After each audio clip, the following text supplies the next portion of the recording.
Welcome back, everybody. It is September 7th, 2018, 6:05 p.m., and we are looking at our all disturbances chart in the Atlantic Ocean. We have some new faces and we have some updated faces. We actually have two brand new tropical depressions. We have Tropical Depression 9 and Tropical Depression 8. I will make a separate video about both of these as they have just basically in the last couple hours become tropical depressions. So what the next step would be is the first one of these to become a tropical storm will get the next letter in the alphabet, which is H. That would be Helena. And then we have Isaac after that. So if these both form into those are the letters that are next. They do have spaghetti plots with them, and they have a general area of where they believe they're going to go. Now, we could see here that this first one wants to become a hurricane between Monday and Wednesday as it approaches the Leeward Islands, so we're going to keep a very close eye on that, obviously.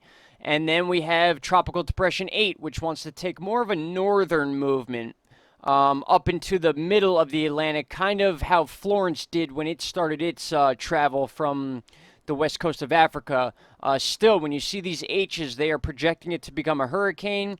And then once it gets into this area, guys, it's all about the different pressures going on around these storms that determine whether or not they're going to survive and where they're going to go. Now, let's move on to Florence. Now, I mentioned yesterday that Florence could possibly be going through an eye wall replacement cycle. I also mentioned that it could have been a wind shear event. If you go to about 4 minutes and 20 seconds in my previous video, I do mention that this could also be caused by wind shear. This is very much expected to survive the wind shear, and that is backed up by the National Hurricane Center. They are saying through Saturday we're going to stick to about that 65 mile per hour speed. But then after that wind shear passes over, that's when we need to really start focusing on where this thing is going to go. Because as early as Sunday, we're going to be back up to Category 1 strength, 75 miles per hour. And then it's projected to hit that 105 mark on Monday night, becoming a Category 2. And then Tuesday night, we jump up to a Category 3, 125 miles per hour. Wednesday, this is going to be the key date. This is 5 days from now, so this is within our cone of uncertainty that we can talk about. 130 miles an hour, guys. That is no joke. A Category 4, a 3, or even a 2 making landfall on the U.S. coast will be a major, major issue. So the fact that the National Hurricane Center is showing that this thing will survive the shear wind event and then almost rapidly intensify as it approaches the U.S. coast is very concerning to me. Again, I'm showing you data that is available to every single one of us to look at on a daily basis. We have a radar loop here of Florence. You could see how it is fighting those shear winds. And then right towards the end of it, you could see that we get a little bit of black and a red bubble that pops up, which shows that it still has that strength going on. So we need to keep an eye on this chart as well over the coming days, especially in the next 30 hours, to watch and see how that wind shear actually affects this storm before it escapes it and then gets into that warm water again. And then again, guys, could potentially become as strong as a Category 3 a couple hundred miles off the coast of the U.S. And then from that point on, that's when we really need to pay attention.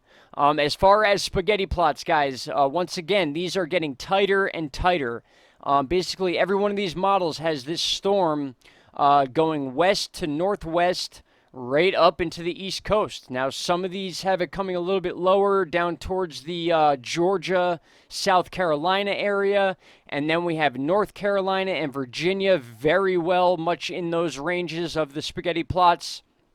And then on top of that, we have, which I believe is the GFS, is the one that is projecting this to come up a little more closer to the upper northeast areas of Chesapeake Bay and New Jersey and Long Island and Rhode Island and Connecticut and Massachusetts. So as each day goes by, we are getting more and more data on where this storm is going, and honestly, guys, not much has changed in the last couple days. They are very, very concerned about this storm becoming a threat to the U.S. coast, and that's not just me. that is professional meteorologists, that is the National Hurricane Center, you name it. And you can tell just by these spaghetti plots alone that we just looked at, they are all projected to come right towards the coast. So, you know, when we have storms like this that are heading to the coast, I'm going to report on them.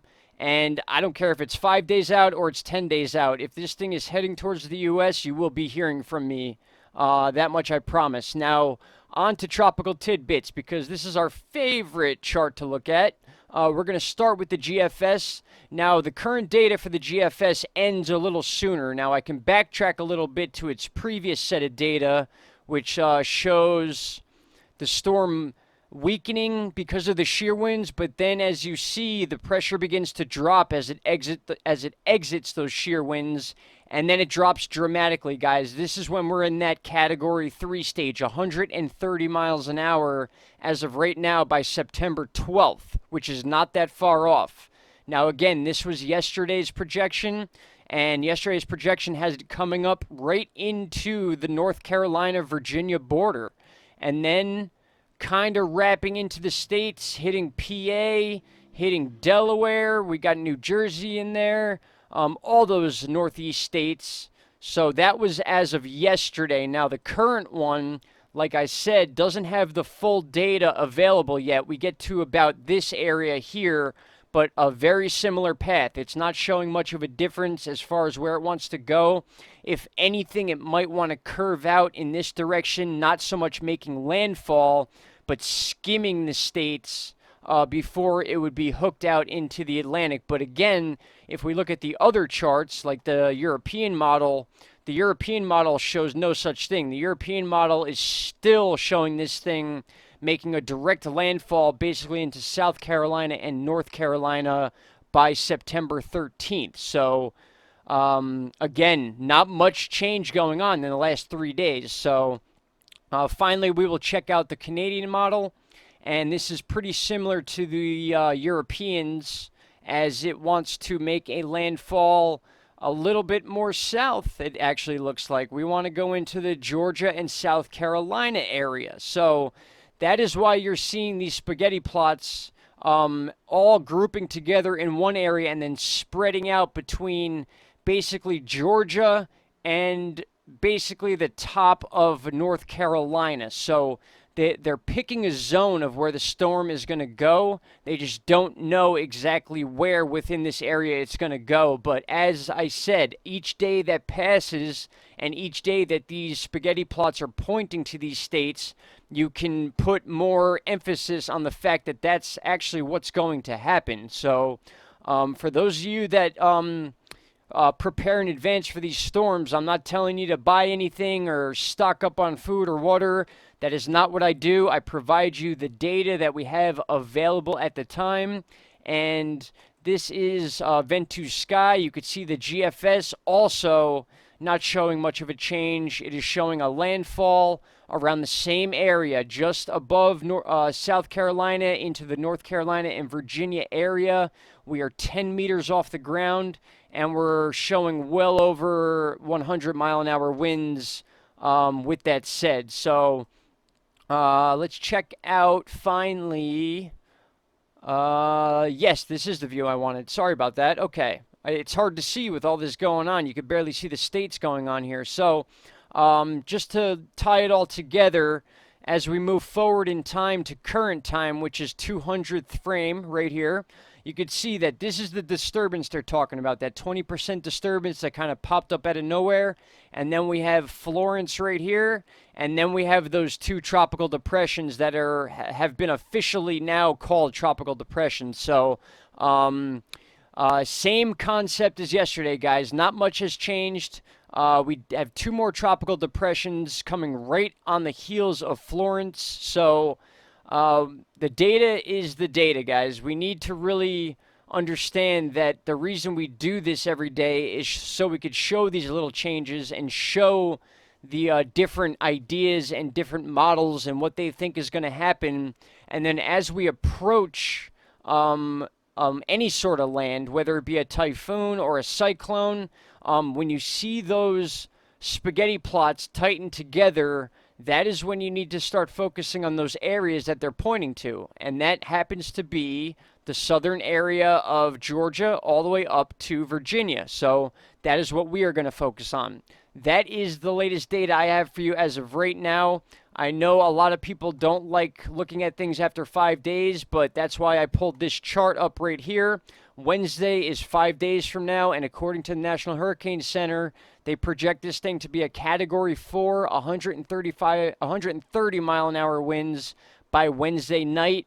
And then after that, it's all going to depend on the pressure above in the Bermuda Atlantic. The further to the west that the pressure is, the more chance that this storm will hit in a south area, as in Georgia, South Carolina, and North Carolina. The farther that the upper pressure moves to the east, that will cause the storm to move up farther into the northeastern states, if that makes sense.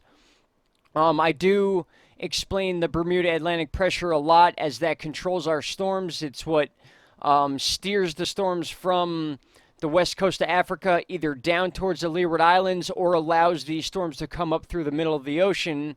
And just as Wednesday approaches, we have that high pressure that's going to be up towards the top of the U.S., and whether that pressure is still over land or completely comes over the Atlantic Ocean, that will determine whether or not this storm is going to hook north or if it's going to come right into land. So that is basically where we're at right now, guys. Again, I will talk about those invests, or not invest, they are now tropical depressions. I will talk about those depressions in an upcoming video, as we have a lot of time to look at those and analyze them.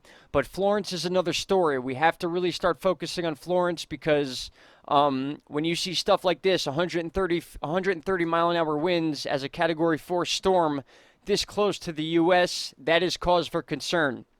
And this is within a 5-day period. So let's check out one more thing. I have these marked on Google Earth just so we have an idea of where they are.